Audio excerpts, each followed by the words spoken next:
Good evening. I'm Zak Tanweer, founder and editor of the Milli Chronicle from the beautiful city of Dammam, Saudi Arabia. And I thank all of you for joining us this evening for this wonderful webinar, Options for Peace and Stability in Middle East. And before we begin, I just wanted to share a word that our condolences and sympathies with all those who were touched by this tragic event that took place in Colorado. I'm sure that you all will join me in showing solidarity with the victims of the attack and stand firm against the extremist ideology.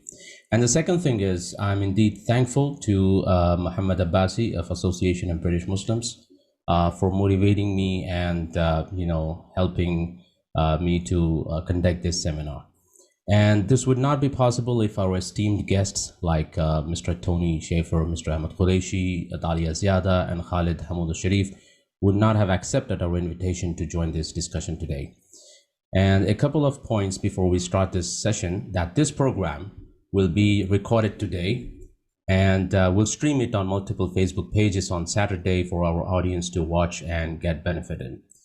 Further, the panelists will speak for about 10 minutes each, and then we'll open the floor for the discussion. Indeed, our panelists need no introduction, as they are known for their sincere and courageous views, for which we admire them. And however, for those who are listening or watching them for the first time, I would like to introduce them. We have Lieutenant Colonel Anthony Tony Shaffer. He's a senior fellow and president of London Center for London Center for Policy Research, and he served as Defense Intelligence Officer for 28 years. He was also advisory board member of Trump 2020 campaign. Colonel Shaffer has appeared on Fox News, CNN, and other major TV and radio programs, and has been reviewed by the New York Times and other publications on pre-9/11 operations focused on Al-Qaeda. He's the author of Operation Dark Heart and the novel The Last Line. And we have our next esteemed guest, Mr. Ahmed Quraishi. Mr. Ahmed Quraishi, who is a journalist, commentator and author with a presence in the media of the Middle East and Pakistan. He covered the Afghanistan war for Al Jazeera Arabic and was embedded with US military in Iraq. He has hosted foreign policy related television talk shows. He covered events in Lebanon, Israel, Jordan, Syria, and Iraq. Mr. Quraishi has participated in academic exercises involving Pakistani and American militaries, joined in Sino-Pakistani Academic Exchange in China in 2005, and sat in closed-door academic discussions organized in Kuwait City by US and Gulf institutions on strategies for post-Saddam Iraq. And we have Dalia Ziada from Egypt. She is an author and writer and award-winning blogger. She is the author of The Curious Case of the Three-Legged Wolf, Egypt, Military, Islamism, and Liberal Democracy. She currently works as the director of the Liberal Democracy Institute, a think tank advising policymakers in Egypt and the Middle East. And Dalia's story and struggle for the betterment of Egypt is profiled in American best-selling books such as Robin Wright's Rock the Kasbah, Rage and Rebellion Across the Islamic World. And Ziada worked as the executive director of Ibn Khaldun Center for Democratic Studies and regional director for the American Islamic Congress. And currently she leads the Liberal Democracy Institute. And in addition to this, Ziada is a board member of the Foreign Affairs Committee at the National Council for Women in Egypt. And then we have a friend of a brother, Khaled Hamoud Alshareef from Riyadh, Saudi Arabia. He holds PhD in business and he earned master's in philosophy. He often writes about Islamism, Islamist factions, and modern terrorism. And we have read his research on the evolution of terrorist organizations. Finally, we are honored to have Mohammed Abbasi, Director of Association of British Muslims. He worked as a peace activist and conflict resolution specialist. He's a part of Football for Peace Global, and he advises Sports for Peace organizations internationally. He has met prime ministers and presidents, including British, Pakistani, and Indonesian. Mr. Abbasi also speaks on military strategies such as Chinese art of war, which is used by many military academies around the world. And he also speaks on mind mapping, memory skills, and he coaches on meditation and mindfulness. I welcome all of you. Thank you so much for joining this discussion. So now, without any further ado, we would love to hear Lieutenant Colonel Tony Shaffer, and I'm sure that our audience will get benefited through his incredible experience and knowledge. Over to you, Mr. Tony. Thank you for having me. Thank you for the great introduction. I consider it a privilege to be here with all of you. I appreciate the foundation of our connection being that of actually trying to find practical paths and practical policies to better the people we work with and represent. I always enjoy including personal experience which relates to the group's understanding. And just today, I had to go to the dentist. We all hate going to the dentist. And the dental assistant immigrated from Pakistan at 10 years old to the United States. She lives here in Springfield, where I'm at. And we had this amazing conversation about Benazir Bhutto, about Ambassador Sherry Rahman, about what is important regarding us being essentially able to live together, to be unique. She still identifies as a former Pakistani, but she recognizes that there is work to be done to de-radicalize those who would kill people. And it was a very, despite my dental issue, a very productive conversation. And I appreciated her being very young, remembering what it was like. She was 10 years old when Benazir Bhutto was assassinated. She still remembers it. And we talked through all of this. And I talked about some of the work we're doing. I mentioned working with you all. And she said, thank you for doing this. This is something very important. So while, you know, look, I'm an old crusty intelligence officer, been in combat, done a lot of interesting things. But what I'm gratified by is the voices across the planet. Here we are, trying to figure out how can we actually defeat radicalization that results in the murder of members of your faith. And this is notable, and Mohammed Abbasi and I have spoken about this a number of times, about how I think many of us, not me, but many of us in the West fail to recognize the largest group, the largest vulnerable group to radical Islam is Islam itself, is that you all who simply want to practice your faith or put forth an idea of how to better each culture you're a member of, you guys are the most available target. So this is where I've tried to work behind the scenes and publicly on this as a friend. I'm not here to do anything except try to be helpful. And that's one of the things I wanted to go through today is the president of the London Center for Policy Research. Many of our efforts are public, many of our efforts are private. So I'm going to kind of go through both today and offer up our support. We are a split-based think tank. We are actually both present in Manhattan. I've worked with the Pakistani mission in Manhattan. One of the projects I was working on recently, I talked to Mohammed about, was trying to help get more credit for Pakistan's actual success in the tribal area, being able to counter extremism. I think it's a good news story that needs to be told. It doesn't get told enough.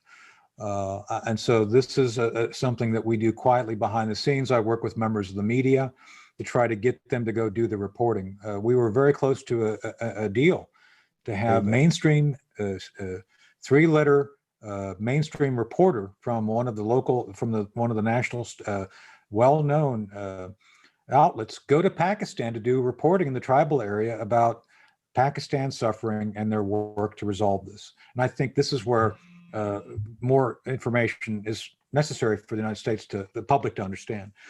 Now, publicly, I'm working right now with Mohammed on some issues regarding sports outreach. Not well known, it's not a secret. I'm a member of law enforcement in Northern Virginia. I actually am the Homeland Security Advisor to Sheriff Dave Decatur. It's a county, Stafford County, just south of Quantico here in Virginia. So I get to play a role in law enforcement. You know, got a badge, got a gun, do all that stuff as I need to help out. But one of the great things is Sheriff Decatur has done a great outreach to the Islamic community within Stafford County. And we're trying to find a way to do hands across the water to increase our understanding of issues that all communities face. And then on top of that, a public-private work we've been doing on the Abraham Accords. Again, Mohammed knows this and others do too. I'd worked with Mike Pompeo when Mike was a member of Congress.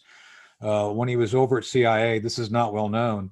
The first week after Mike was confirmed as director of CIA, he had me come in, and I thought we were going to talk about intelligence stuff. And I sat down on the 7th floor, and I was ready to go into my intelligence spiel. And he said, no. Tell me about this Arab NATO concept that you've been working on with the chairman of the Joint Chiefs.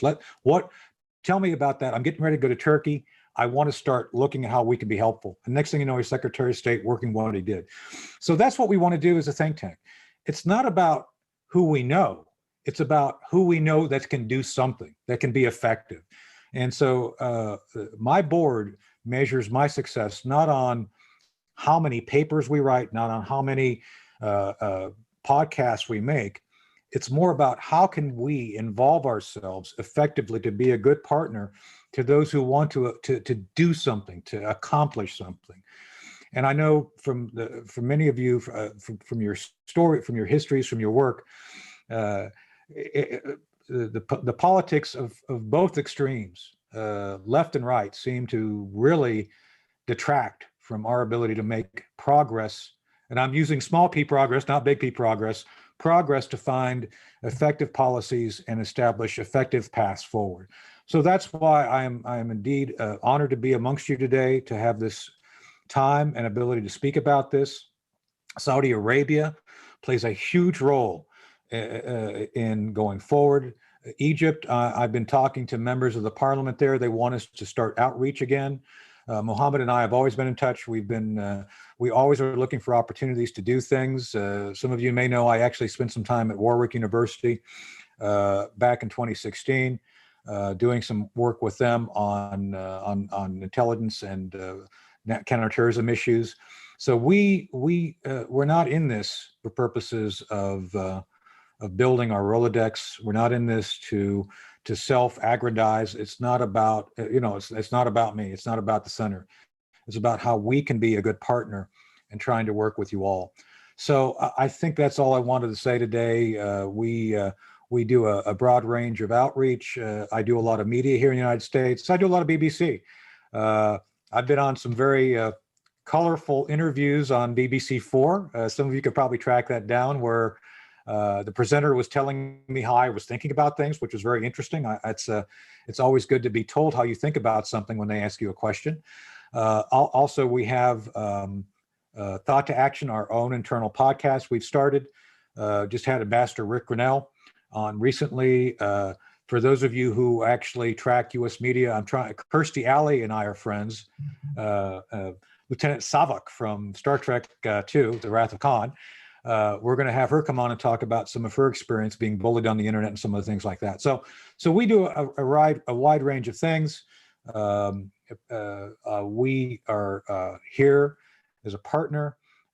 Obviously, one of the issues that always hold us all back is funding. If I could, I would be out meeting with you all, engaging face-to-face and doing a lot more in-person efforts. Obviously, we have to wait till COVID goes away or gets dealt with. But I think in this next 4 years, no matter how you look at the Biden administration, no matter who you believe is right or wrong politically, I think it's incumbent upon us as those who have been working this to try, despite politics, despite preconceived notions, to set aside our differences and try to find a path that will ensure that we can continue to work to de-radicalize terrorist organizations, all flavors, and try to find a way that we can establish better understanding and sustainable peace agreements. So that's all I have to say, and I'm open to any questions that you all may have for me. Thank you so much. Thanks a lot. I mean, your information was really amazing, and we are with you, and we are here to support you in all your efforts. Thanks a lot. I think now we can, listen to Mr. Ahmed Quraishi, what he has to say about the possible options for peace and stability in the Middle East from Pakistan's point of view. Over to you, Mr. Quraishi.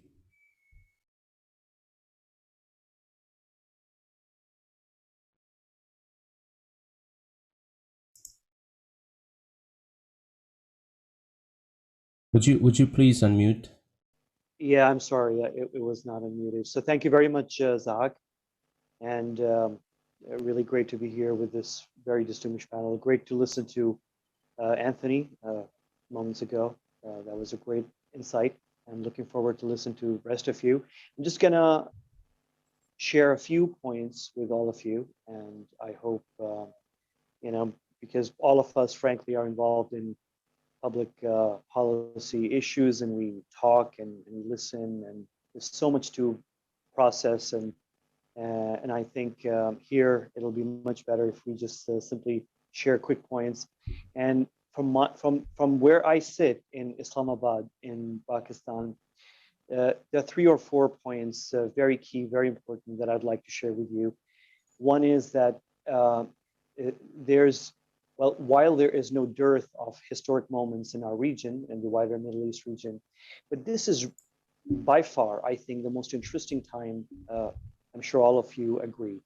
And I think this is a decisive moment for many reasons, but one of the key reasons is that we are seeing right now clear realignments with regards to how the Muslim world and how the role of the Muslim countries is supposed to be in the future, in the 21st century and moving forward. And I think that we are right at the cusp of a moment where I think even the role of Islam and how Islam would interact with other civilizations around us and the global civilization, that role is also undergoing a transformation right now. And I have no doubt in my mind when I say that Islam, in a way, was, as a religion, as a civilization, as a culture, was hijacked in the early 20th century by political groups that politicized it, and went ahead with that, and we saw the whole transformation of this religion into political groups and then militant violent groups. And up to the year 1979, when the Sunni and the Shia Islams were hijacked, one by an act that happened in Mecca in Saudi Arabia when extremists seized Mecca in 1979, and that was the beginning of what I would say was the hijacking of the Sunni Islam, and which intensified, of course, after the Soviet invasion the same year, 1979, in Afghanistan. And that's how the Sunni Islam was hijacked. And the same year, we had the hijacking of the Shia Islam in Iran and the weaponization of the Shia sect of Islam by a small group of clerics whom I would not identify as Shia Muslims, but more as Shia jihadists or Shia extremists, and to be more accurate, really, as Khomeinists. Because Khomeinists is really a very new class of political thought within extremist Shia Islam, just as we had Al-Qaeda in Sunni Islam, and then ISIS and Daesh and Takfiris and so forth.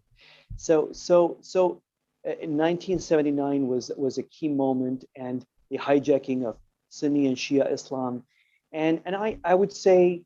And of course, with the establishment, with the creation of the State of Israel, there was this huge civilizational conflict that was begun between Islam and Judaism, and between Muslims and Jews, and it intensified. I mean, it was in a very short time, I think, in less than half a century, peoples from both faiths, and specifically from the Islamic faith, from Islam being a huge religion, more than a billion and a half. This religion, the people of this religion, we forgot how these two religions coexisted for over 13 or 14 centuries. And we had this huge conflict after the establishment of the State of Israel and the Palestinian-Israeli conflict.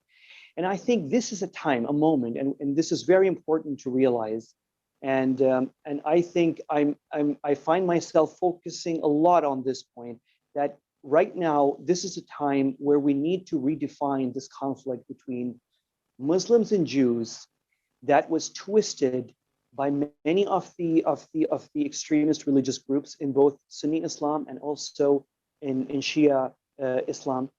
And often we underestimate the fact that the relations between Judaism and Islam, very rich, very historic culture. I mean, just recently, I think a few weeks ago, I was talking to a friend from Uzbekistan, and I discovered that one of the most important museums that they have in Uzbekistan has one of the oldest copies of Al-Quran written in Hebrew. It was written by one of the important thinkers and religious scholars of Judaism, who translated the Quran into Hebrew, and the oldest copy is in that museum in Uzbekistan. And of course, you also have the Jewish Museum in Turkey, and there's this whole history of Muslim-Jewish coexistence and cooperation, not only in Spain and Northern Africa and Turkey and the Near East, the Middle East, but also inside Palestine. There's a whole history of Arabs and Jews coexisting up until the events of 1947 and 1948, and what transpired after that. So this is a moment where we can redefine this story. And one of the things that I find myself attracted to right now is also the redefinition of the concept or the idea that we, the people in the region, have of Zionism.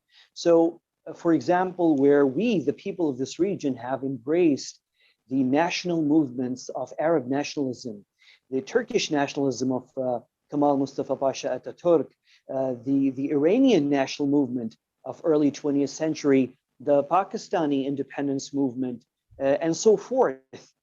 Somehow the Zionism as a movement for the national self-determination of the Jewish people somehow got twisted and misunderstood, I would say. And because of all the thing, whatever that happened in Palestine and Israel post 1948. So I think this is a great moment to understand the Jewish national movement also, and accept it just as the Arab national movement was accepted, and the Turkish national movement, the Iranian national movement, the Pakistani national movement. So I think that this is a moment of flux, and also it's a moment of taking sides, because we've seen a model that was created by Sunni religious extremists. That model was defeated it sort of emerged in one way in Afghanistan, but was also defeated in Afghanistan.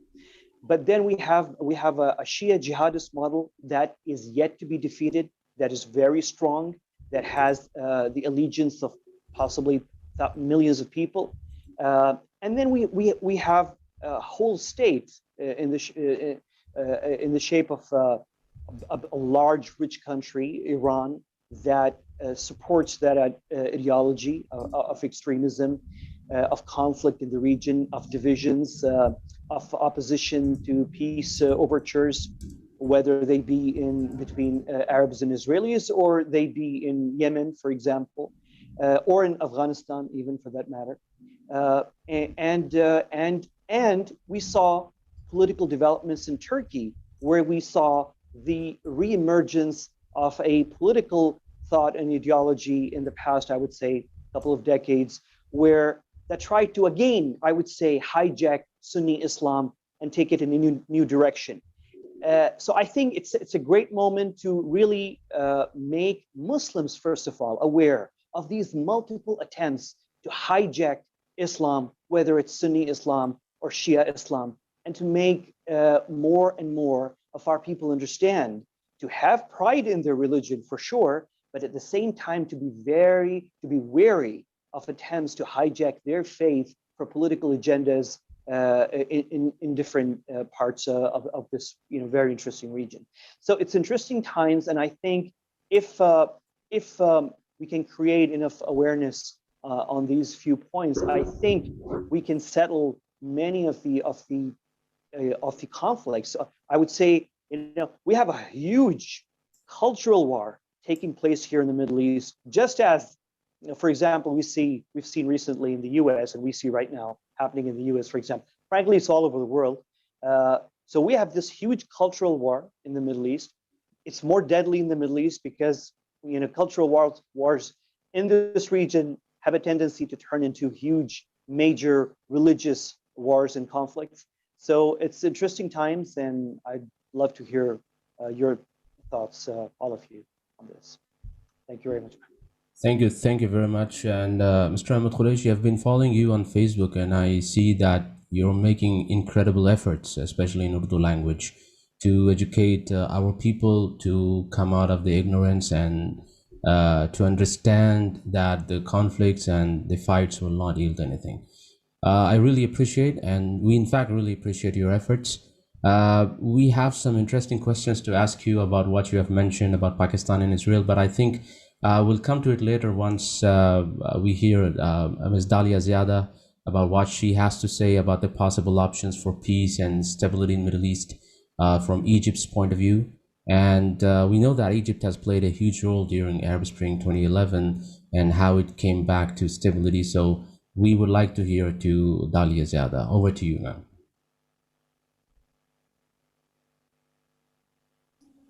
So thank you so much. Actually, I will start from where Mr. Quraishi stopped.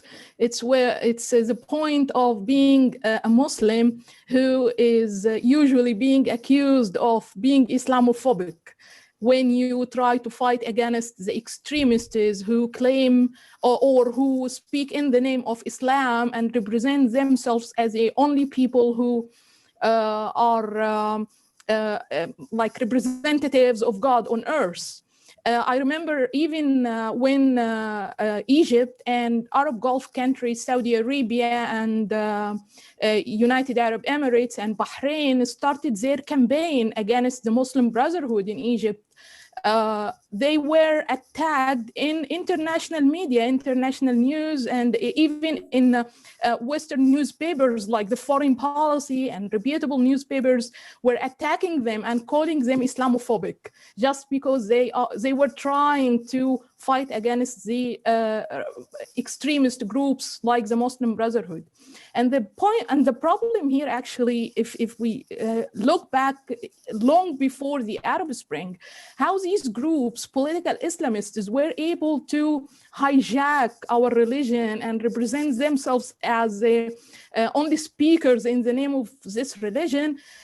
I think the mistake here falls on those who call themselves liberals or seculars, because at one moment, perhaps in the 70s or the 80s, no, in Egypt at least, it was in the 70s and the 60s, people started to feel more modern, to feel more liberal and open. They thought like, we have to drop Islam altogether, or we have to put the religion aside.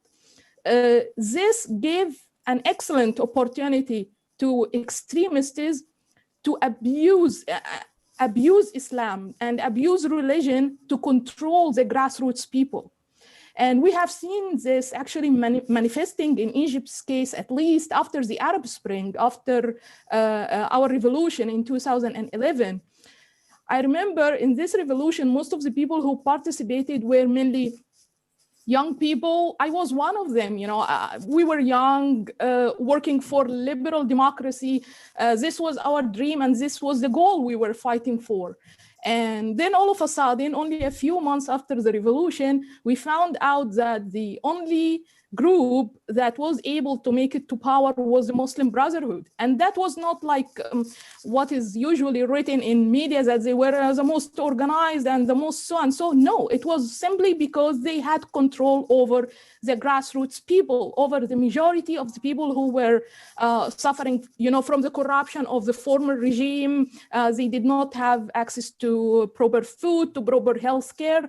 And the Muslim Brotherhood were providing this to them. And also they were controlling them by their rhetoric, like, if you follow us, we will bring you to heaven. They even used this as in their electoral campaigns to attract people, like, we are your road to heaven, or we are your path to heaven.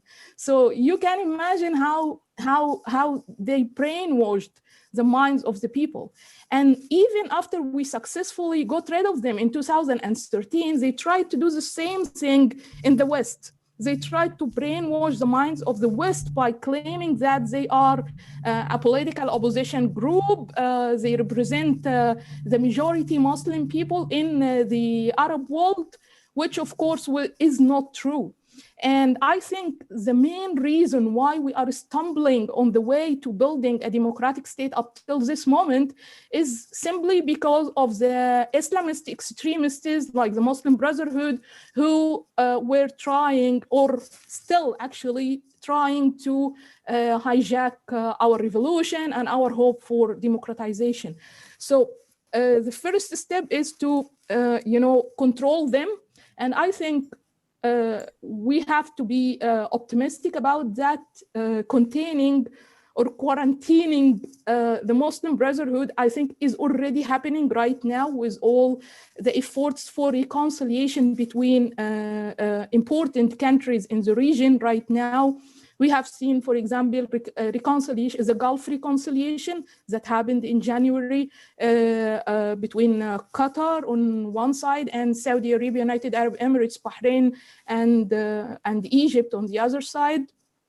It's already in the process now, and I think good steps are being taken towards this. And also we are seeing now the reconciliation that's happening between Turkey and Egypt, which I think it's a process still at the very beginning, but it's very promising. And if successfully implemented, it would definitely put a big pressure on the Muslim Brotherhood and control, or at least cut a big portion of the funding and support that was sent their way from Turkey and Qatar.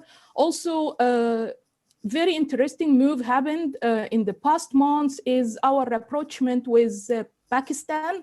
After long years of cold relationships, we had the foreign minister of Pakistan visiting Cairo, and then last week we had an agreement between the two defense industries in Pakistan and Egypt to work together on developing new weapons and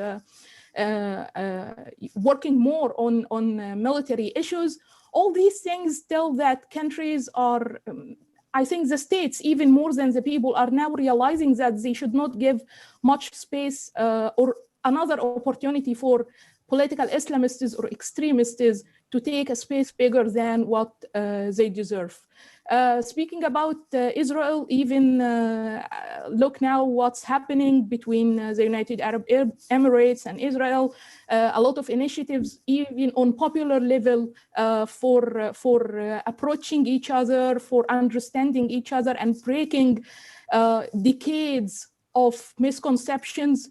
This is a very important step that will also mute one of the very important reasons Islamists used to use to gain legitimacy, like, fighting against the Jews, or fighting for Islam against, or fighting for the region, and so on. So this will definitely help in controlling Islamists. So basically, these are like the main points I wanted to speak on, and I look forward to the questions. Thank you. Thank you, Dalia. Thank you so much. I think now we should listen to Khaled, Hamoud, Alshareef. When we talk about peace in Middle East, two names come to our mind. The first one is Saudi Arabia, and the second one is Israel. Unfortunately, we don't have anyone right now to speak the Israeli narrative, but we indeed have our esteemed friend, Mr. Khaled Hamoud Alshareef from Riyadh, to tell us how Saudi Arabia can help establish peace and stability in the Middle East. Over to you, Mr. Khaled. Thank you for one and all for being here. It's such an honor and privilege to be among all of you. Bismillah ar-Rahman ar-Rahim. So if we want to talk about peace in the Middle East, fortunately, the first part is the fortunate part, where we had the Abrahamic Accords, and we had peace between, alhamdulillah, Bahrain and the UAE, which is great steps to join in with Jordan and Egypt, giving more space for Israel to, bring in their story and bringing more options for peace. More countries are joining the fray, as I understand. Oman is in the pipeline. I understand there's some news about Pakistan. Morocco already joined. So this is great. What we want in the region is peace. And let's be honest, the people in Israel are there, and there's no point of keeping a conflict alive for all these decades. It's just pointless. So we need to live together. The same thing would hopefully in the near future apply to Iran, and gladly now I see there's some positive steps from Turkey towards Egypt that eventually will lead up to hopefully positive steps toward Saudi Arabia and the UAE to bring back that relation to an acceptable level where people can interact with each other with no animosities, because the Middle East have been, we're really fatigued from all this conflict. We're from all these decades. Ironically, like 2 days ago was the 93rd anniversary for founding the Muslim Brotherhood. And I was extensively writing about this and republishing a lot of my work on it.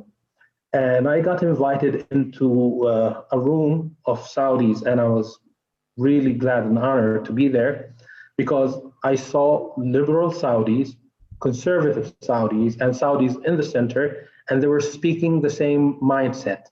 They're all rejection, the whole absolute rejection of the Islamist political Islam ideology. Finally, we're at a stage in Saudi Arabia where we see the majority of the people coming together from the left to the right. Ironically, this is not the situation in most of the countries around the world, but we're the lucky ones, I would say.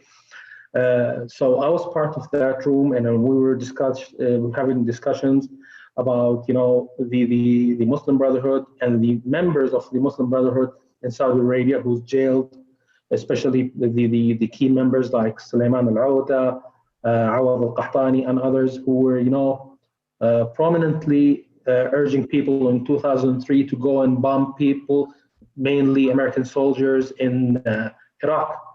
And the irony is those people are now being defended, and we're being called Islamophobes by some people in the left, including the Arabs who lives in the West and the Muslims who lives in the West.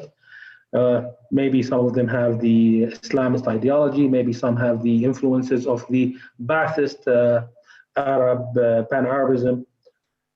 But end of the day, this is a region that's really fatigued from all this conflict, and the belief in the majority of Saudis, especially people from age 35 and below, much younger than me, who's really looking for a conflict-free future. Myself, I'm honored to call Pierre Rehov, the Israeli director and author, a friend and a brother. And he's one of my best friends. And hopefully one day he can visit Saudi Arabia, and hopefully one day I can visit him in Jerusalem. So it's honestly, for me and for the majority of the people, it's time to move on. But on the official level, it's a little bit more difficult. And let's be honest, Saudi Arabia cannot take that step unless there is a unanimous agreement from the majority of the Arab and Muslim countries because of us having the two holy mosques and our position in the Islamic world. Hopefully the presentation of the peace agreements that's been offered on the table would hopefully move the peace process into the right direction, whether with the Arab Initiative or any potential other initiatives. Unfortunately, the time for President Trump was cut short, where we were moving in the right direction, but hopefully this administration would move in the right way and keep working on the Abrahamic Accords, and more and more countries with the support of the United States would join into the Abrahamic Accords, and hopefully in our lifetime we would see peace in the Middle East. Thank you so much, Mr. Khaled. All we can say to your words is inshallah. We hope that one day we soon see these things happening. And thanks a lot for exposing the extremist factions. And we say that keep doing your wonderful work by publishing this stuff against the extremist groups. And finally, we have Mr. Mohammed Abbasi. Mr. Mohammed Abbasi, who took part in various peace and conflict resolution activities. I believe his experience will surely will be helpful in understanding what Muslims and Middle East need right now. Over to you, Mr. Abbasi.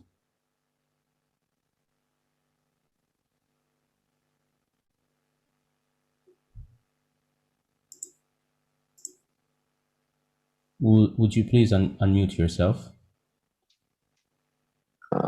There you go. I was speaking to myself. Thank you, Zach, for putting everything together. I really appreciate you organizing this, and the whole idea of connecting with each other, outreach, honest conversations, is something that not just Muslims, I think all of us should be doing.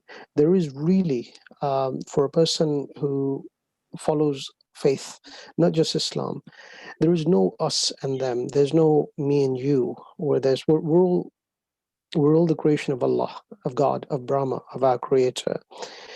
Our differences are not a hindrance between us. There are ideas, perceptions, different perceptions which we can learn from one another. Where Islamists, evangelicals, Hindutva, or fanatics of different religions, where they use the religious identities to create differences, that is the issue. So Ahmed, for example, was speaking about the Sunni Shia. The Sunnis and Shias were together until 1979. If you look at, I think 1974 or 1975, the Shah of Iran, Shah Reza Pahlavi, he visited Saudi Arabia, and there's a YouTube online that saw King Salman now, but he was one of the princes there. Along with other princes, they were actually holding the sword dance to greet the Shah of Iran. So the Shah of Iran, the Sunnis and Shias were together. There's no differences between our different groups, apart from certain aspects of theology and certain ideas, but we're Muslims. So the thing is, when you look at 1979 and what came after the Soviet invasion of Afghanistan, took place in 79, I believe, and how Pakistan became a frontline state and subdued its national interests to that of the US. I'm not attacking our brother, our friend Tony here, but there's a lot of ideas, a lot of things that kind of came into play, not just for Pakistan, but other countries within the region, Muslims and others. And they were used also by political Islamists who allied themselves first with the West. Then when that kind of finished in the 1990s, there were so many other different groups that got set up. This is when also where the definition of Islamophobia, or the word Islamophobia, came about. Islamophobia means Islam and phobia. So it's Islam and the fear of Islam. People have the right to fear a religion, not just Islam. So there's no such thing as Islamophobia hurts me. Okay? Anti-Muslim hatred hurts me as a Muslim. There's no such thing as Islamophobia. Now, allegations of Islamophobia, people who use allegations of Islamophobia and hide behind Islam to perpetuate their kind of political beliefs, so extremism, do so they basically use Islam as a tool to protect themselves from being questioned. Okay, so say, for example, someone might say or do something against a different group, maybe the Christians or the Jews, or people within, our Muslim traditions, maybe another Muslim group. So if they are called out and questioned on that, they try to hide behind the definition of Islamophobia. You're being Islamophobic. No, people are not being Islamophobic. People are questioning you. And no religion should be given special protection against criticism. Neither Sikh religion, Christian religion, Hindu religion, whatever. We're all in this together. Okay, the proliferation of phobias is not desirable. Okay, it's as Muslims, we need to kind of come out and stand up for ourselves as Muslims in a much better and much more stronger and confident way. Okay, anti-Muslim hatred needs to be challenged, like hatred of any group or individuals. Extremists should not be able to hide behind Islam and shout Islamophobia when called out for their extremism. Now, where Saudi Arabia is concerned, Saudi Arabia has always been looked up to as a leader of the Muslim world and remains one of the strongest Muslim and Arab nations. The Arab Spring, which was supported, aided and abetted by a couple of the Islamist groups that you guys have mentioned here, such as the Muslim Brotherhood and also Jamaat-e-Islami and elements from the West, especially the Democrats, and I would probably would say that Hillary Clinton and some of the people around her were very, very, very much kind of responsible to what happened in different countries in the Middle East and what's happening in Syria now. As Muslims, we need to kind of understand that we have a responsibility for our religion, for the teachings of our Prophet, to be able to express them in the best way possible and not use them, not allow them to be used negatively against other people. My understanding of what's happening now, for example, where Saudi Arabia is concerned, is that the Crown Prince, MBS Mohammed bin Salman, is looked on as a threat, not just by Islamists, but also by people within certain Western circles, including Islamist groups in the West. What they see is someone who's about 35, 36, 37. When he becomes king, he will probably stay there as king for about 30, 40 years. And MBS, a new generation of Saudis who are committed to Saudi Arabia and Saudi Arabian national interests, and not committed to interests of other countries. They can see, and they grew up in a kind of an international culture where they can see what was happening around them, and they can see who their enemies are, who their friends are. Saudi Arabians are becoming more confident, and we need to find a way of making sure that Saudi Arabian voices, you're doing a fantastic job, Zach, online and in other areas, as is Khaled. The Saudi Arabian voices need to be heard much more stronger, that you guys are with Saudi Arabia, you care and respect and love your country, but at the same time, you're a new generation and you're not afraid of questioning people, not just within Saudi Arabia, outside Saudi Arabia, who attack Saudi Arabian national interests.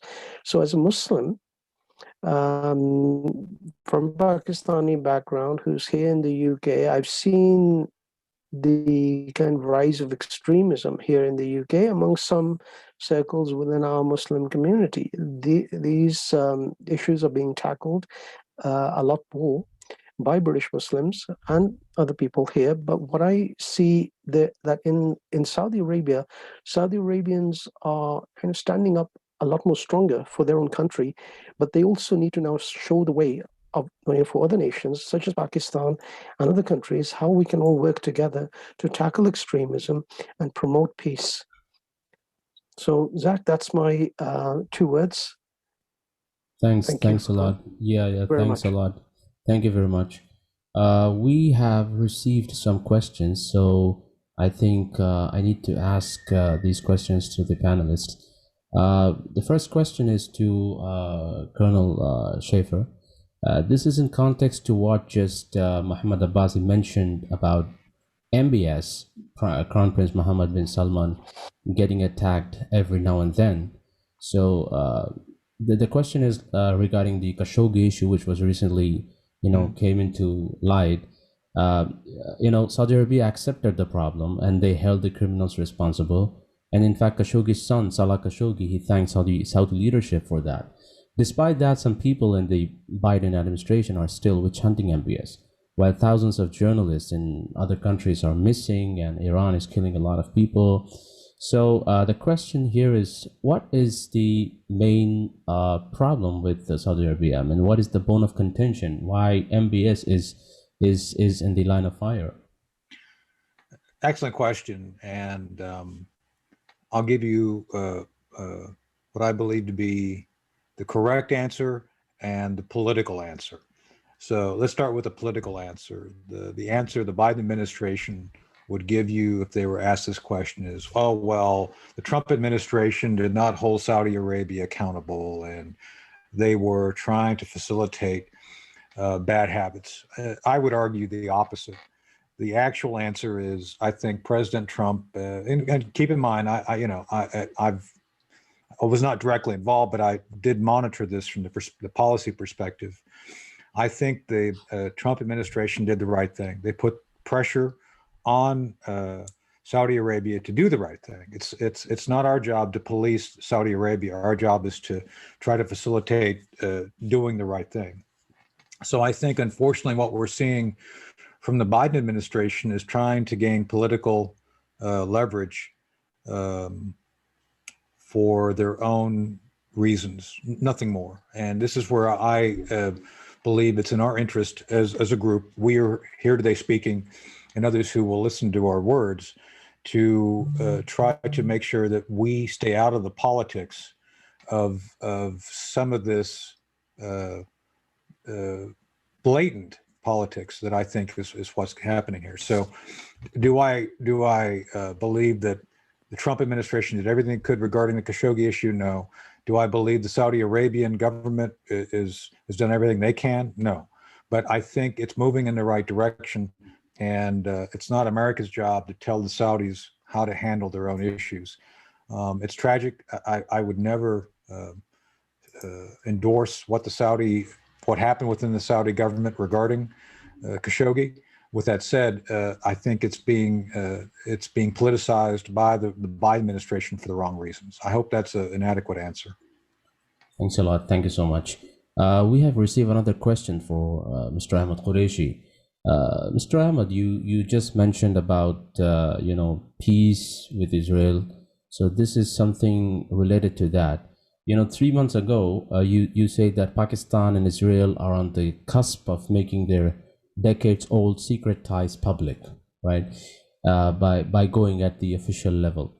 But Pakistan government denied those claims. And we have seen that over 4 Muslim countries made peace deal with Israel after forgetting, the past and focusing on the future. So why did Pakistan position itself as the biggest opponent of the Abraham Accords in 2020? And is Pakistani policy on Israel similar to what Iran has? Right, that's a very interesting point, Zahak. And let me just answer it this way. Pakistan has a quarter century of indirect relations with Israel.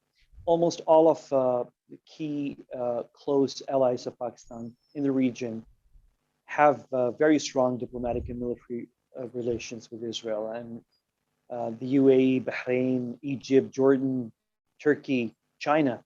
And I have no doubt that Pakistani military, and even recently with the Nagorno-Karabakh conflict, Azerbaijan and Armenia, I have no doubt, and even before that conflict, I have no doubt that Pakistani military advisors in Baku, for example, in Azerbaijan, might have sat on the same table during lunch break or dinner with possibly Israeli military advisors.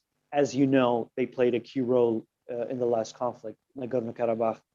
there was a lot of Azerbaijani and Israeli military cooperation. So the point is, Pakistan has a 25 years of really very, I would say very, from my information, as a journalist covering national security, 25 years of communicating between these two countries. And in the year 2005, which is like 16 years ago, the president of Pakistan, who was also the army chief, launched a Jewish-Muslim dialogue. Rather, he didn't launch it, but he called for launching a Jewish-Muslim dialogue while addressing leaders of American Jewish organizations in New York City in the year 2005, becoming the first Pakistani president really to address pro-Israel American Jewish groups. So the point is, this relationship exists in the background. Why it did not come out when the time was right in the past 3 months, when Bahrain, when UAE, when Sudan, when Morocco went for it. And this is an interesting point, but I would not give too much importance to it. I would say that this was the the reason would be or have to do with the politics of the current coalition government in Islamabad not being strong enough to take a decisive action on a diplomatic opportunity, a historic opportunity that would have been beneficial for Pakistan and for the region itself. So I think it was more to do with the weakness of the ruling coalition in Pakistan, in Islamabad, the government of Prime Minister Imran Khan, and you've seen recently how weak it is. The Prime Minister had to go through a vote of confidence in the parliament. He succeeded. He still has his job, but he was about to lose it. So this shows you the government was very weak. They couldn't take a historic decision of that magnitude. That would really need a very strong leader to take that kind of decision, the way President Musharraf did back in 2005 when he addressed the pro-Israel groups in New York, and also sent his foreign minister to meet for the first time with the Israeli foreign minister in Ankara in a meeting that was brokered by, surprisingly, by then Prime Minister Recep Tayyip Erdogan. And he was the one who brokered that meeting for the first time between Israel and Pakistan. So it didn't happen, but it will happen. I have no doubt about that. But meanwhile, I have no doubt that there are communications which are natural. These two countries are nuclear armed nations. There was a point back in 1998, quarter of a century ago, where there was a huge misunderstanding was about to happen when Pakistan and India tested nuclear devices in the summer of '98. And I think Israel's name came in between somewhere, and there was a lot of tension in one night that was resolved by President Clinton establishing direct link between Pakistan and Israel, which continues to this day. Okay, I have another question for you. You being a Pakistani, coming from a country where people have the habit of calling anyone as Yahudi agent, what's your position on Zionism? Yeah, this is a very interesting point. I mean, Pakistan is just as Dalia was explaining very interestingly. I mean, we have groups that have brainwashed the public opinion for so long that the word Jewish really is equal to traitor, to somebody who's involved in a conspiracy to destroy you, and then that's the Jewish conspiracy. So it's a brainwashing that happened over decades, and it all links to that whole theory of hijacking the religion and the way you see the world. It's a long discussion, but the point is I see Zionism and I think we need to promote this. See, Zionism is a right of self-determination for the Jewish people, and the Jewish people have the right to have their homeland, just as our brothers, the Palestinian people, have absolutely the right to decide their future, and they have their national movement and deserve a state, a Palestinian state.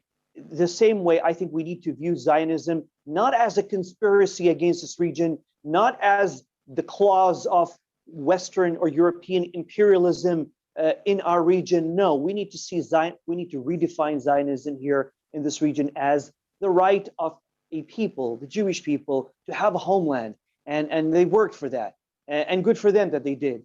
But we need to understand it in order to understand also how we then can help both the Israelis and the Palestinians to resolve their conflict.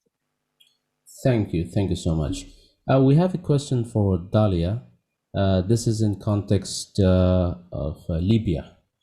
But the question is about the Turkey and Egypt. I think today they confirmed that they had their first diplomatic contact, and Turkish foreign minister was quoted as saying that contacts at the diplomatic level have started. So we see Erdogan has also instructed the Turkish TV shows not to speak against Egypt and Sisi. So you think that these things are moving in a good direction, in the right direction, especially for Libya?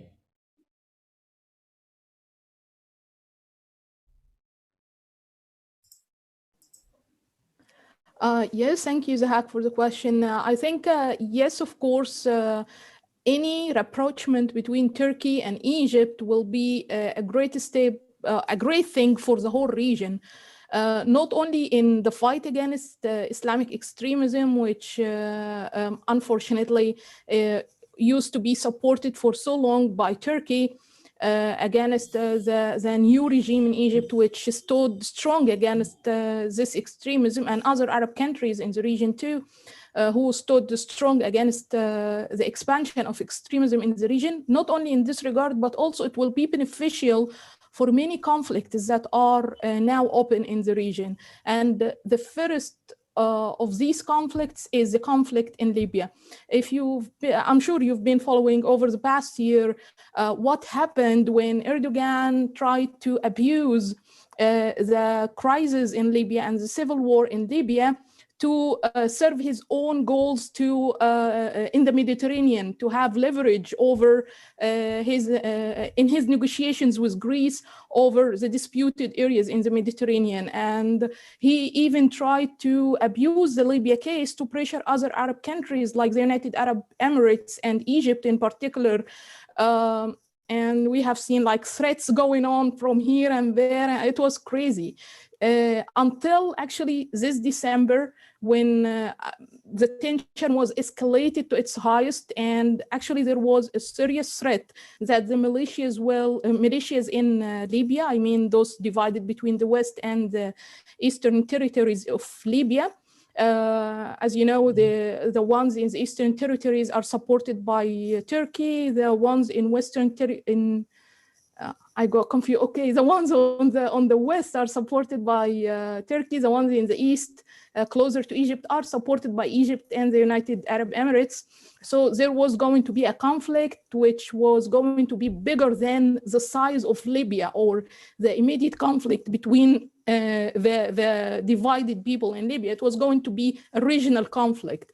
But thank God, at the right time, the reconciliation is happening, and the pressure for reconciliation now actually is more a popular pressure from both sides in Turkey and Egypt and other people all over the region, that forces the states to sit together and find a way to solve their own problems. What we're hearing right now is that the reconciliation process has already started 2 weeks ago. And there is a period of 3 months until June, during which Turkey should prove its good intentions and prove that it's not going to continue to support Islamic extremism or political Islamist groups like the Muslim Brotherhood. And we have seen this already being translated into trying to tone down the TV stations owned by the Muslim Brotherhood in Istanbul that are attacking the Egyptian state all the time. So hopefully this continues. I'm optimistic about this reconciliation, and I think it will serve the good for the whole region. And if you allow me, I have a very quick comment on what was recently mentioned about the Crown Prince Mohammed bin Salman. I want to add that he is actually targeted by the West, not only because he is young and he's going to stay for so long, but what he has done since he arrived in power is that he really made some kind of a social revolution. He changed Saudi Arabia in a very positive way, allowed bigger space for youth to express themselves, allowed bigger space even for women and women's rights. And I believe this was something perhaps shocking for those on the West who were keeping a taboo, or no, not taboo, I mean keeping a certain stereotype about how the Saudi Arabians are living their lives. And I remember Khaled was once sharing an image about aliens, and he said everyone in the West thinks the Saudis are aliens. So yeah, so breaking this image or these stereotypes perhaps was not easy to digest by the West, so they decided to fight back in their own way. So okay, thank you so much. We have a question in context to what Dalia said. To Khaled, Mr. Khaled, the reforms which are taking place under Crown Prince Mohammed bin Salman, a lot of Saudis and non-Saudis see that as a magnificent change to break a stereotype, which is often, propagated by the Islamist media, that Saudi Arabia is losing Islam. So the question to you is, do you think that you're losing Islam and trying to appease the West? I would ask him that question. What do they even mean by losing Islam? The irony is the influence that Islamists and the Sahwa, the awakening, had since the 80s with the time of the Afghan war and with the Russians, and their influence that have been peaking up till the 90s until we had the brewing conflict with Al-Qaeda. Those people were, just literally suffocating the people. So if we're losing that kind of Islam, thank goodness. I just want to remark on what Dalia was just saying about the reforms, but from another corner, and Zach, you're very familiar with it. This kind of reform and the kind of openness, and with the arrival of Trump, by the way, I'm a liberal person. I did not like Trump when he was running, but when he was in office, that was quite the turnaround for me. So I got to know a lot of people on the right and center from the States, and I was honestly shocked and humbled that they were more understanding and more respectful of Saudis and Islam, more than the people on the left who I've spent the majority of my life being with and being part of that kind of mindset. So thank goodness for those odd coincidences, but life gives us lemons, and that kind of lemon juice we've got was a win for all of us, with all those weird situations with Trump coming into office, the openness, and the whole lashback against the Islamists and pushing them out of the spheres of life and spheres of influence in Saudi Arabia. Okay, thank you. We have a question for Colonel Shaffer, that you made a point that the hardliners from right and the left are both hampering the peace process. So what do you think? I mean, how can we overcome this? I mean, what are the practical steps we need to take to overcome these things? As it was just said, be open. I think so many of us have preconceived notions about the right or left, and as just stipulated, people became surprised that some of the folks Trump brought in were actually like, oh, we really do want to solve things. So I think those who really do want to push away from any loyalty to extremes and wants to have a dialogue should be accepted to work the dialogue. One of the things I'm impressed with this entire group, and I'm very much humbled to be part of this group for this discussion, is the complete fearlessness in speaking what I think is the objective truth, just saying the truth. And I think that's the key. is that the political sides, both sides, will try to shape and manipulate messaging to benefit that side. The truth is the truth. And if you're in a position where you see the truth being diminished or ignored, then that's wrong. It doesn't matter. It doesn't matter who you are. So there's some great points. I encourage Saudi Arabians here. We've talked about Saudi Arabians need to stand up for themselves to defend themselves and some of the things going on. And I think that's very important. That's the truth.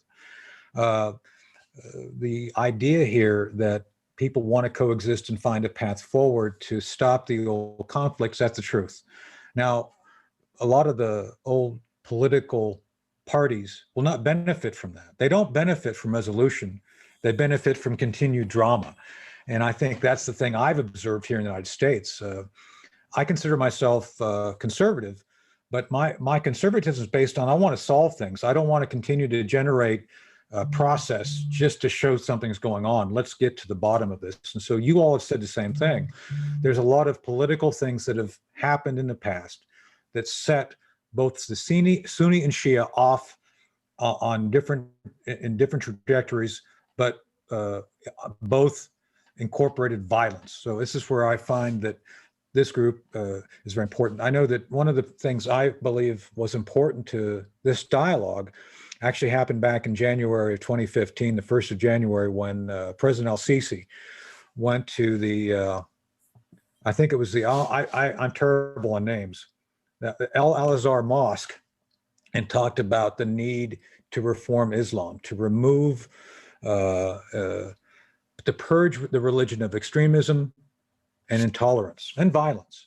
So this is where I think we could all agree upon the idea that any political party, either side, that does not seek to actually engage in a productive way, to kind of work as part of a team to remove violence, to remove extremism from the dialogue, then that's the key. It doesn't matter what political label you've had in the past or what party you belong to, as long as you're committed to the truth and going forward. So I hope that helps clarify what I was trying to say.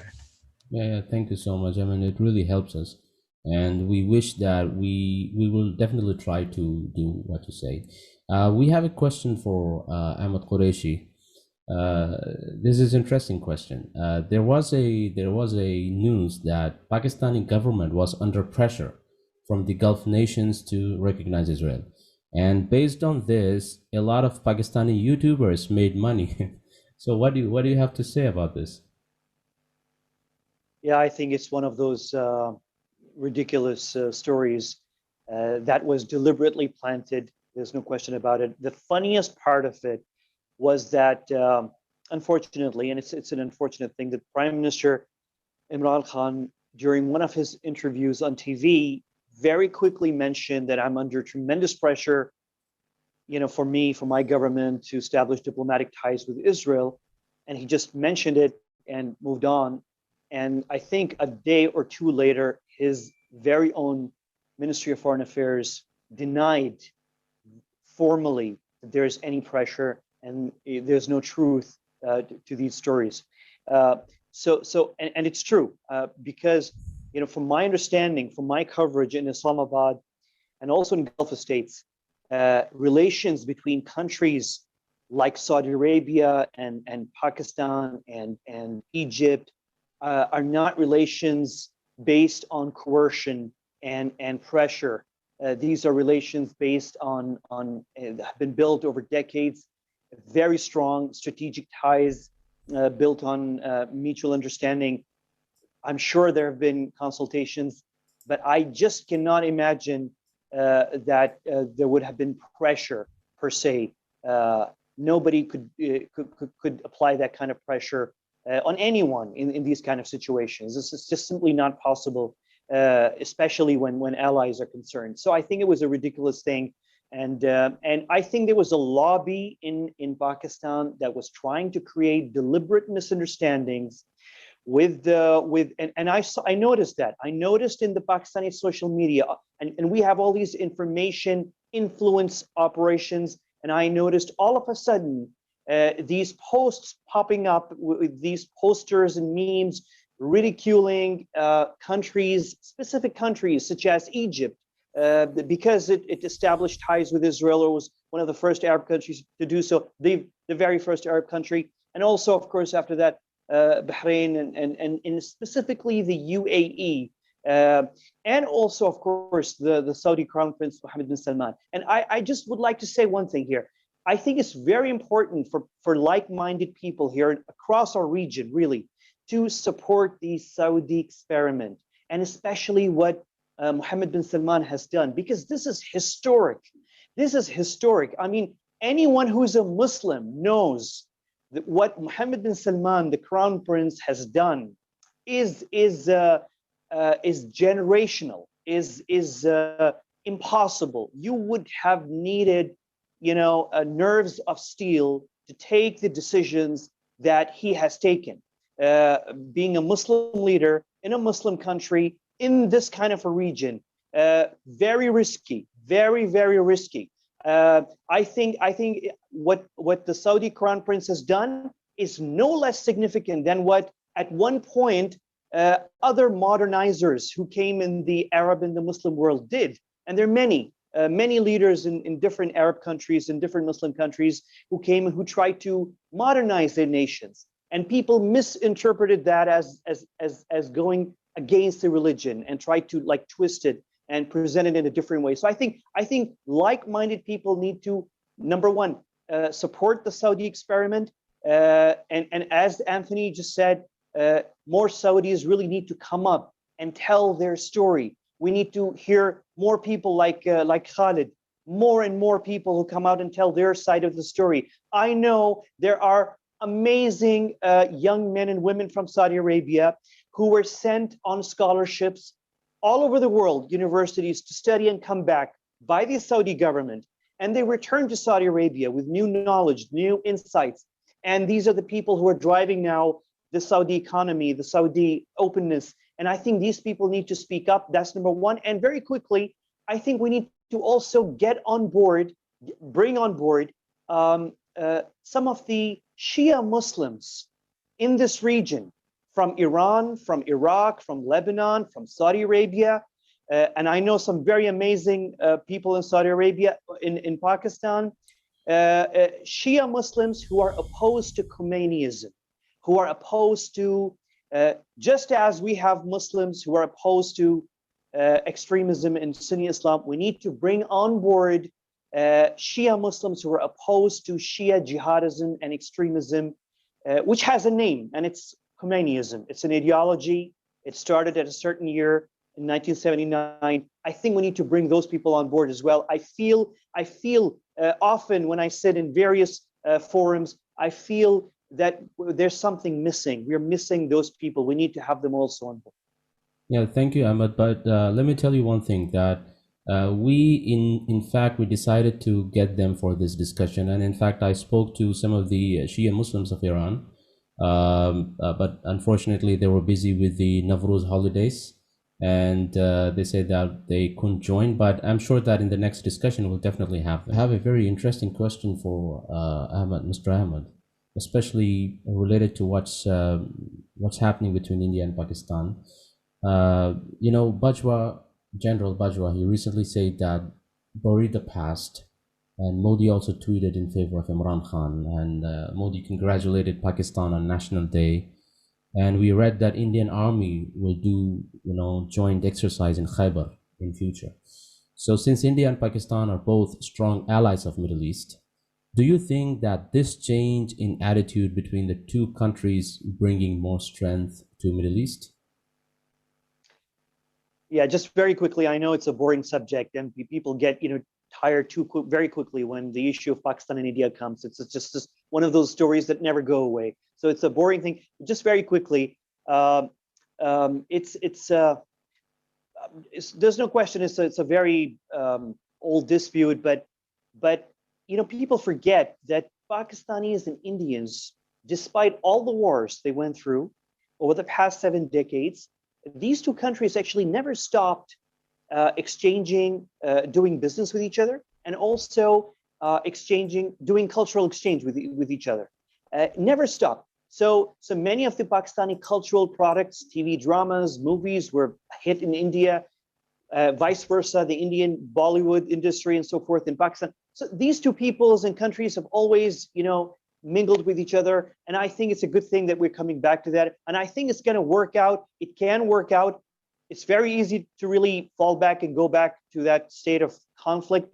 But I think things are changing in this region. Let's hope that good people, and there are many, many countries in this region that are good friends of both India and Pakistan, and maybe they can, help these two countries work the conflict out. And I think the only conflict that Pakistanis and Indians have between these two countries is just this major dispute in Kashmir. And I think the Kashmiri people also deserve peace. They deserve to live in peace and build their future. And I think if something can happen, can be worked out, all these three peoples, the Kashmiris, India and Pakistan, can live in peace. Let's hope it works out. There's a huge, tremendous hope.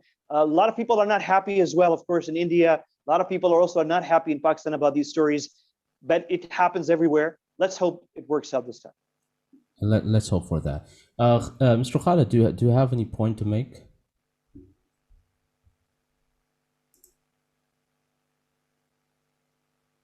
Sorry, I just wanted to talk about the Sunni Shia issue. In regard, many people would think that the majority of Saudis and the majority of Iranians as citizens would have what I would call some animosity. Ironically, it's the other way around, which may be a surprise to a lot of people. So I have a lot of Iranian friends who's inside Iran or outside Iran, who's like-minded, who's opposing to the regime. Some of them even doesn't want that regime moved but reformed. And I don't think we need more regime changes in the region, but what we need is a reform to the approach of the Iranian regime itself. I don't think it's the time or even the correct move to depose a regime, throw a country into chaos. So in like-minded conversation with those wonderful people, some of them hope for reform in their country. I am also hoping to see that reform in Iran and in their ways in abandoning the Khomeinist extreme ways and just trying to work with their neighbors in Saudi Arabia, where we have been neighbors for millennia. And I don't think it's normal or accepted to keep, doing this silly conflict driven by this extremist mindset of exporting revolution. I hope and pray that sometime soon, and also with, I believe, a good and a big role that hopefully would be coming from countries like Pakistan and countries neighboring to Iran, who can, hopefully influence it into adapting a more moderate and a smarter approach towards its neighbors. That's all I just wanted to say. Thank you. Well, I think we really had an amazing time together discussing a lot of things about Middle East and how we can bring back peace and stability in the Middle East. Before we end this discussion, I would request all the guests and the panelists to please make some closing remarks. Starting with Mr. Tony, please. Again, thank you for having me today and being part of this effort. I respect and appreciate the courage of everyone who spoke today, of those who are listening. And I think it's important to set aside preconceived notions and ideas which have never served us. One of the great things about the Abraham Accord is that people broke away from the old stereotypes. They simply decided this past method is not working. Let's try something different. And I think that's the key. We are here because we recognize the need to do something, to not be tied to old narratives, not be tied to hate that has only resulted in death. And so, again, I'm not here to preach. I'm simply here to state that we, I think, as a group, have great potential. The United States has played a role, no doubt, in both the chaos and the progress. Nothing is completely 100% one or the other. I think the United States has had far too many neocons, I'll be right up front about that, who have wanted to use violence and American power without understanding the secondary adverse effects of that power. So I think it's our job to better understand how we can work as a partner, not to project our beliefs. And so that's what I would like to try to continue to do on my side, to make sure that we work to prevent imperialism and anything that comes up. At the same time, I want to be helpful. I want to be to work with you all to allow your nations and your interests to be examined, to be explored and discussed. The idea that you would all be considered Islamophobic is insane to me. It goes beyond the pale, simply because you're saying I'm critical of those in my belief structure. You become the bad guy simply because you ask questions. That's not acceptable. So I admire your courage and I appreciate the dialogue. So I look forward to working with all of you on the Saudi issues, on the Pakistani issues, on the Egyptian issues, and via UK. If we can add to our dialogue the Israelis, that'll be great. But I think we all, the center theme really is focusing on objective truth and trying to achieve real and lasting peace. So again, thank you for letting me be part of our discussions tonight. Thank you. Thanks a lot. We are honored. Mr. Ahmed. Really have nothing to add except I'll just refer to something Dalia said in the beginning, where she mentioned this renewal in the relationship between Egypt and Pakistan. And we see all these realignments. And I think I don't want to use the term a coalition of the willing, mainly because it was the whole expression was just condemned, by the neocons, during the after 9/11. But really, a coalition of the willing, of like-minded countries that could introduce moderation in this region, peace, and bring an end to conflicts, Yemen, the Palestinian-Israeli conflict, and mainly the conflict that surrounds Iran and Iran's role in the region, and the nuclear program and the missile program. And so a coalition of the willing. And I think we as individuals, I think we can certainly influence the public opinion in that direction. And I think it's important. It's time that we took responsibility for this region, and it's really very important to do this. And that's why I'm really very grateful for this kind of a forum. And thank you, Zahak, for organizing this. Thank you. Thanks a lot. And hats off to your efforts which you're making on Facebook, especially calling people towards logic and, rational thinking. We really appreciate your efforts. Mr. Khaled. My advice as someone, Zach, who's brutally honest sometimes, is for people, tone down the sensitivity and let's be honest with each other. In our pursuit of truth, we have, to undermine the offensive language and the offensive opinions. To move forward, we need, to compromise on our emotion and focus on the future.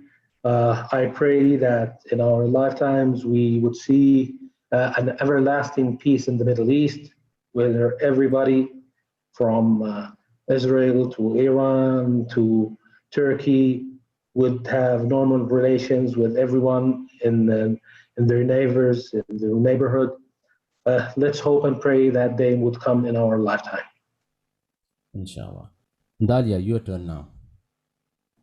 Yeah, so actually, I would like to thank you, Zahak, for organizing this and for everyone, because I enjoyed the discussion very much. And I would like to conclude with a positive note that I believe the region is already moving towards a positive change. And we have a very important tool in our hands, which is social media, which we can use to break taboos and stereotypes and accelerate the process of change towards the directions that we want. Thank you. Thanks a lot. Mohammed Abbasi, my brother, you want to say something?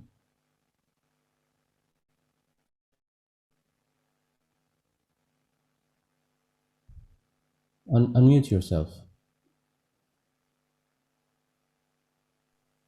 I said there's some good friends of mine here who are fans of Star Trek, and the quote from Star Trek where Spock says, "Logic clearly dictates that the needs of the many outweigh the needs of the few, or the one."